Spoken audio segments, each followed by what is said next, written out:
anonymous Aysenur's site. family called for an independent investigation. Would you support this? Simon, we expect Israel to make their findings public. We expect those findings to be shared, transparently and as thoroughly and as soon as possible. Beyond that, I'm just not going to get ahead of what those findings determine, and should those require any additional steps needing to be taken. Will there be any consequences for Israel for killing a U.S. citizen? With respect to consequences, you do need to wait to see the results of the investigation to know whether there need to be any specific criminal consequences for the individuals involved. It's important that investigation play out, and as I said, it ought to be prompt and thorough and transparent. Today marks the 4th week since the killing of Turkish-American activist Aysenur Ezgi Eygi by Israeli forces in the West Bank. Do you have any updates on the investigation? So we were engaged in recent days with the government of Israel about exactly this question, and we're informed that the full criminal investigation is still ongoing. And do you have any update on the investigation into the killing of Aysenur? It continues to be underway. I don't have any further update.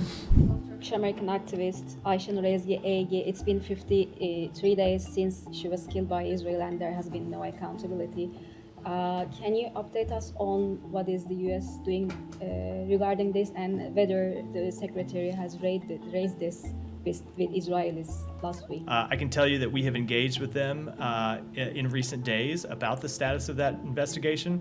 We understand that it is still ongoing, and we're continuing to press for a conclusion of that investigation that provides a thorough answer. And as soon as we have an answer from the government of Israel, you will certainly hear from us about what we think about it. Turkish-American activist Aysenur Ezgi Eygi was also killed by Israel in the West Bank 69 days ago, and there has been no accountability to this day. Eyewitnesses say she was deliberately targeted by Israeli forces. The last time I raised this issue at the briefing, you told me that you were pressing Israel for answers. Have you received any answers? Do you have any update? No, I don't have an update. That continues to be the case. We have been in contact with the government of Israel, including very recently about this case, to make clear that we wanted to hear from them exactly what happened. As you know, the Secretary has said that it is unacceptable that anyone should be shot and killed just for attending a peaceful protest.